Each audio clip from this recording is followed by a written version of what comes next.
Hey everyone, we hope आप सभी बहुत अच्छे होंगे, सेफ होंगे। गाइस, लास्ट लेक्चर में हमने इश्यू ऑफ डिबेंचर के 6 केसेस के बारे में आप लोगों से डिस्कस किया था रिडम्पशन पॉइंट ऑफ व्यू से। वी होप आप लोगों को वहां तक समझ आया होगा। आज हम आप लोगों के लिए जो लेकर आए हैं वो interest on debenture and further topic के बारे में डिस्कस करेंगे ताकि 6 मार्क्स का क्वेश्चन आप इजिली अटेम्प्ट कर सके। तो चलिए गाइस, स्टार्ट करते हैं आज का लेक्चर। Let's start.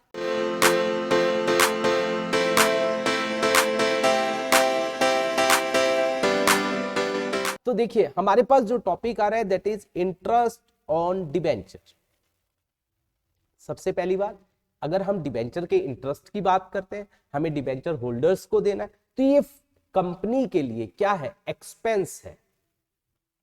और ये कैसा एक्सपेंस है? Charge against profit. मतलब कंपनी को चार्ज अगेंस्ट प्रॉफिट कंपनी को देना ही देना पड़ेगा, चाहे कंपनी को प्रॉफिट हो रहे हैं या लॉस हो रहे हैं। तो इसको हम कहां दिखाते हैं? Statement of profit and loss के अंदर एज फाइनेंस कॉस्ट के तौर पर दिखाया जाता है। ऑलराइट गाइस, अब इसके अंदर एक बहुत इंपॉर्टेंट बात आती है कि जो डिबेंचर के ऊपर इंटरेस्ट देंगे वो किस वैल्यू पर देंगे। वो हमेशा जो दिया जाता है वो फेस वैल्यू पर दिया जाता है, मतलब ओरिजिनल अमाउंट पर।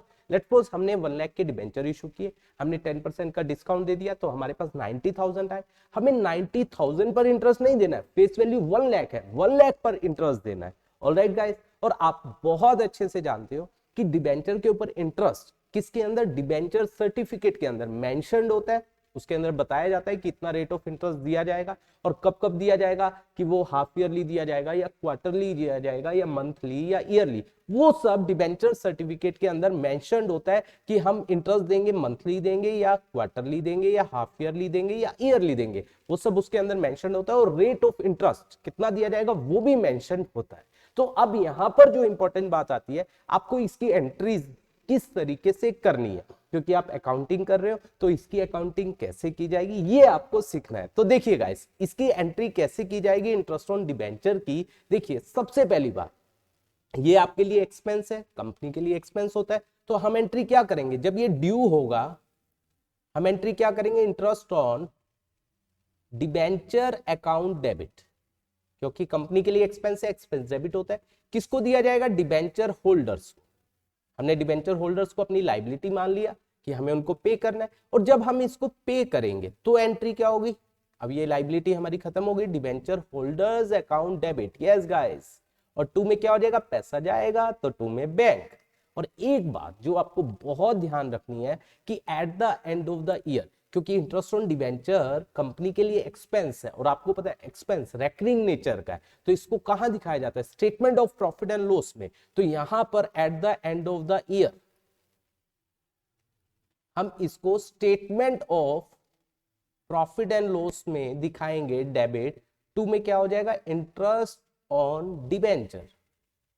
गाइस, एक गलती नहीं करनी है, जैसे हमने लॉस और discount on issue of debenture में किया था कि हम इसको सिक्योरिटी प्रीमियम या statement of profit and loss से राइट ऑफ करवाएंगे। यहां ये गलती नहीं करनी है। ये किससे होगा? केवल statement of profit and loss से। क्यों? क्योंकि ये रेकरिंग नेचर का आपका एक्सपेंस है। आई होप ये तीनों एंट्रीज आपको समझ आई होगी। इसी से रिलेटेड एक बहुत जबरदस्त टॉपिक आपको आना चाहिए जिसमें बहुत सारे बच्चे कंफ्यूज रहते हैं। देखिए, इंटरेस्ट से रिलेटेड, इंटरेस्ट ऑन डिबेंचर, इसमें 2 बातें आती है।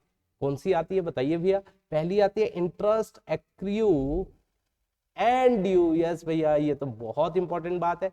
Interest accrue but not due. ध्यान से समझना, आज मैं आपका ये डाउट बिल्कुल क्लियर कर दूं।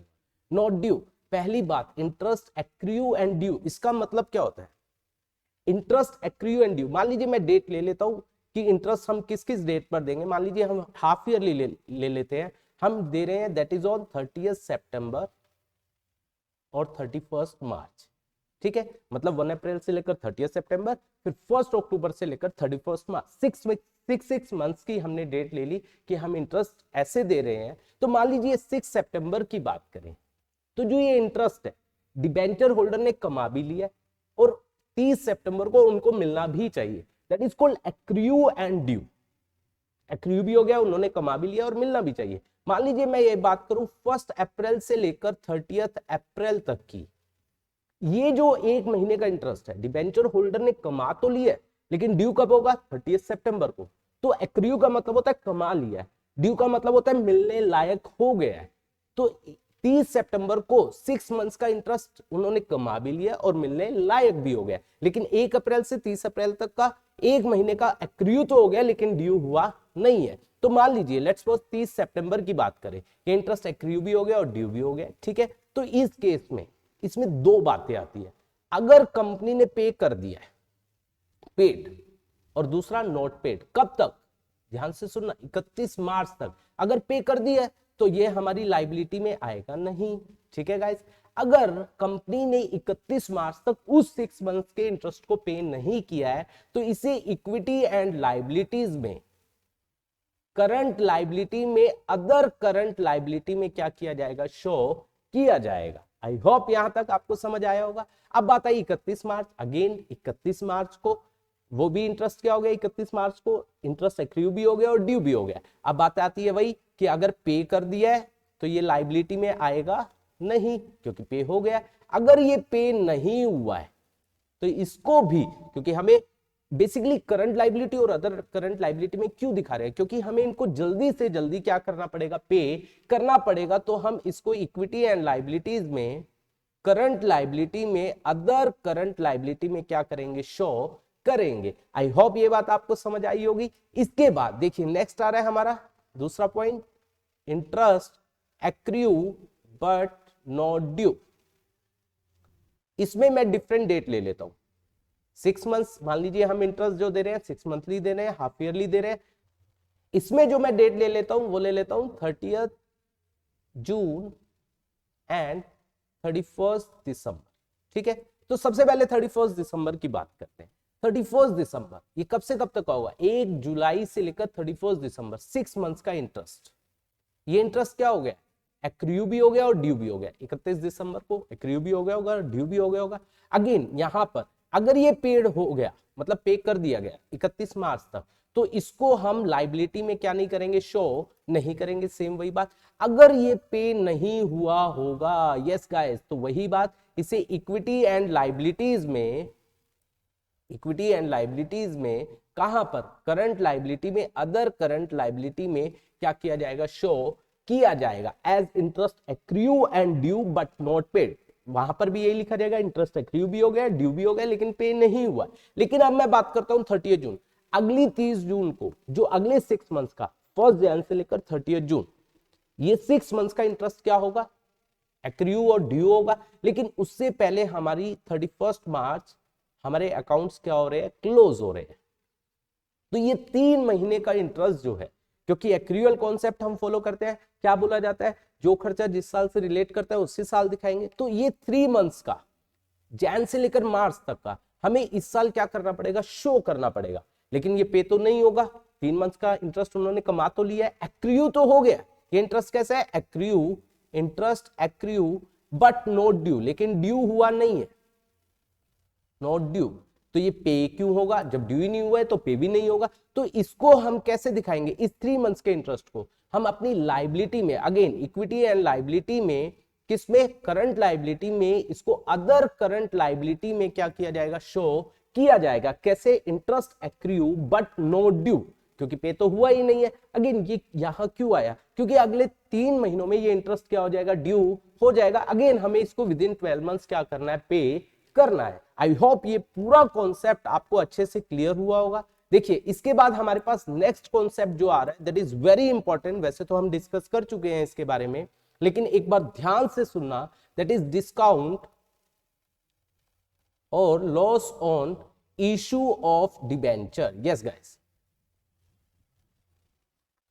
डिस्काउंट और loss on issue of debenture. Yes, इसके बारे में क्या बोला जाता है? जिस साल ये इनकर होंगे, जिस साल ये होंगे एक्सपेंस, उसी साल इनको राइट ऑफ करवाया जाएगा। किसमें से? बताइए जल्दी से। यस गाइस, सिक्योरिटी प्रीमियम में से पहले, अगर वो एग्जिस्ट कर रहा है। नहीं है तो किससे करवाया जाएगा? Statement of profit and loss. Let's suppose एक एग्जांपल लेता हूं, हमारे ये लॉस है, डिस्काउंट या लॉस है 1 लाख, हमारे पास सिक्योरिटी प्रीमियम में 30,000, तो हम 30 का 30 इस लॉस को राइट ऑफ करने में यूज करेंगे। बाकी 70,000 किससे करवाया जाएगा? Statement of profit and loss से। तो कब होता है ये? At the end of the year. तो entry would be that is security premium account debit, कितना हो जाएगा? 30,000। Statement of profit and loss debit कितना हो जाएगा? 70,000। और 2 में दैट इज अगर लॉस है तो लॉस हो जाएगा, डिस्काउंट है तो discount on issue of debenture. ठीक है गाइस, अगर सिक्योरिटी प्रीमियम बिल्कुल भी नहीं है तो सारा का सारा statement of profit and loss से होगा। लेकिन ये बात ध्यान रखनी है, पहले होगा सिक्योरिटी प्रीमियम से, फिर होगा statement of profit and loss से। आई होप यहां तक टॉपिक आपको बहुत अच्छे से क्लियर हुए होंगे। तो गाइस नेक्स्ट लेक्चर में 6 मार्क्स का क्वेश्चन, जो वैसा ही क्वेश्चन आपके एग्जाम में आपको मिलने वाला है, ध्यान से उस लेक्चर को देखना। आई होप आज का लेक्चर आपको बहुत अच्छे से क्लियर हुआ होगा। Thank you so much for watching this video.